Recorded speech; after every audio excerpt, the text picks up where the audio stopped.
The sit down between Ta-Nehisi Coates and Ezra Klein was simply just an intellectual debate about whether or not we should baby bigoted racist Americans. That's all it was. Somebody's got to tell the truth around here. I understand the premise of things was discussing and hashing out, their conversations about how people handle demise of one Charlie Kirk. But let's really talk about what's going on here. Well, I do think Ta-Nehisi Coates did a great job. Shout out to him, intellectual mind. Look up to that brain, right? Who walked Ezra Klein to the water as best as he can to try to get him a drink. I personally took notes on a few things that I want to share with y'all on how I got to my conclusion that I stated earlier, right? So number one, time and Ezra Klein, brother, if this conversation happened pre-election, you know what I'm saying? And you were saying, oh, how could Trump be taken seriously with this rhetoric, right? Okay, how could he be taken seriously with some of the things that he's saying? But that's not what's happening here. It's been about a year. We are seeing the results right in front of us and how his rhetoric promotes more division and how his policies are already affecting America and even his own base, right? We've got a wealth gap that continues to grow. We got government shutting down today. Republicans have a majority in the Senate. You got to learn how to govern, learn how to negotiate. But anyway, we got military National Guard members in cities. Conservatives, where you at? Can I get you? Anyway, we got the visual showing the hex that Trump in recent times pretty much trying to strong arm our military leaders. Pledge fealty to Trump instead of the Constitution. We got tariffs, not only as far as how it affects America, affecting its own base.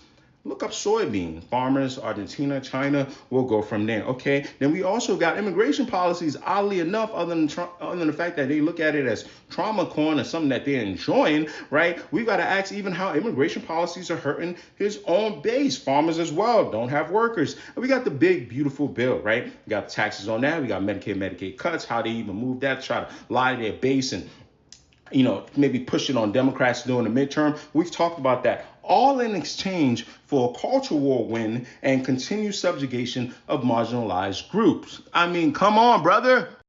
The proof is in the pudding, right? The people tell you this is what they voted for. Their lives aren't even getting better. And you are essentially asking to keep babying his people. But I'll tell you why the timing is important. And even if Ezra Klein wanted to die on this hill, now is not the time to do that, right? Because I appreciate Coates constantly inserting how Biden dropped out and the lack of primary from the Democratic Party puts people and puts some people in a weird spot, right? Because at the time, those maybe who didn't vote or held their nose and voted for Donald Trump, it kind of makes sense. But the reality is, though, Klein keeps elevating things, right? And he keeps pushing and trying to move the conversation to plead for a group that weren't these people. You understand what I'm trying to say? The overall issue with this is Klein keeps ignoring this thing that a lot of y'all have talked about, which is the dog that's dribbling the basketball, right? He doesn't even I don't think he mentioned Trump as much as he keeps saying we. But anyway, the point I'm trying to make is the person along with this administration who feeds off this bigotry in people and they harvest that for political power, that most likely after he's gone, there won't be a need to go and chase after these people that Klein is pleading for Ta-Nehisi Coates and the rest of, maybe liberal Democratic America to go, curry favor from, right? That in a world in which there are open primaries for both parties, right? Trump is gone, right? So they get primaries on the Republican side and you get primaries on the Democratic side. There would most likely be an honest combo, the honest combo that he is asking for. I mean, at the end of the day, the way I look at it sometimes with hatred, people get really old and they pass with that hate within them. As far as what, when it comes to working on the hearts and minds of people, I'm more focused on the youth. But anyway, it's weird though. Klein keeps acting like there isn't a world right now in which these people are simply empowered because of that dog dribbling the basketball. Because at the end of the day, the reality is some people, when they don't have that cult leader to empower them, that hatred, they get back to the dog whistling. They get back to staying in the comfort of their own home, right? Okay, that's number.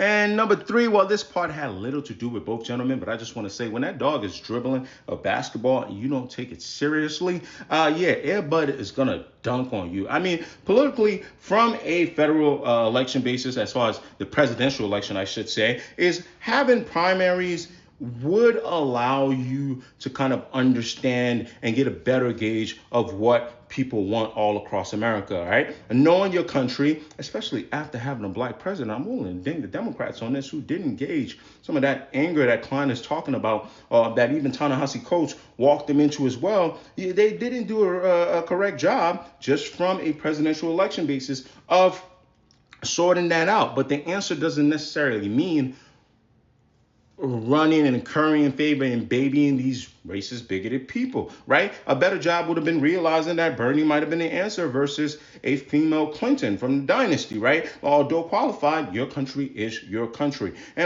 And while Democrats did have a primary during the Hillary Clinton, Bernie Sanders days, the idea was Bernie Sanders was sabotage, right? Yeah, you got to know your audience better than that. Likewise, the same with Biden dropping out, right? Kamala Harris, whether qualified or not, served in all three branches. You have to know where America is or was right after Biden, with Trump sitting there every day talking about getting vengeance. But anyway, when the dog becomes the league commissioner, the dog that used to dribble the basketball becomes the league commissioner, it's another failure that people don't realize is they don't take it seriously, right? As the threat tends to, sort of transforms to a new thing. They think, and they always thought, this dog would eventually, now I'm just talking about the Democratic establishment, will give away the rhetoric, give away the tricks, and will just run the league. That's not true. It's looking to rewrite the rule books. This is Trump. It's looking to punish you for laughing at it before it dunked. Its supporters won't just say, oh, that dog is funny. No, they've internalized all of this, right? They're angry that you ever made fun of this dog, right?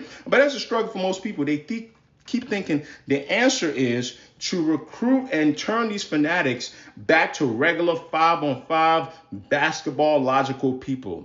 Does that analogy make sense? Okay. Now, here's another thing. I think we're on 4. A fundamental difference between Klein and Coates, I don't think is also just because of intelligence, but I think it's more so about identity. And it shows when Coates, for example, talks about understanding with FDR, right? He pretty much gives Klein a bone and says, hey, dog, I understand what the New Deal, I understand what FDR was doing, kind of excluding black people at the time, right? But Ta-Nehisi Coates says that his responsibility, especially as a black man, wouldn't be then to say, just because I understand, I don't yell at FDR for making that move.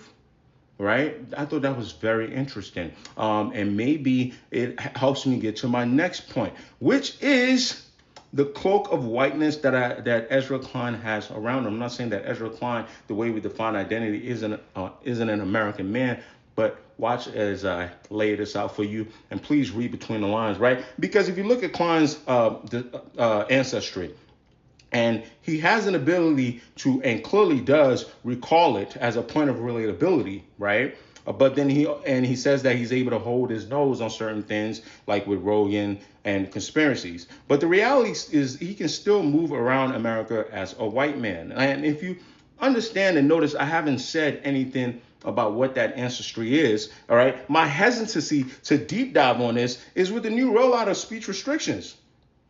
And that should speak to you that in a time which we've got pretty much a white nationalist Christian administration in with a ton of capitalists, that Ezra Klein's group is able to be protected, at least in terms of speech. Do you understand what I'm saying right now? Does that make sense? I could deep dive on that if you people want me to, but I found it very interesting.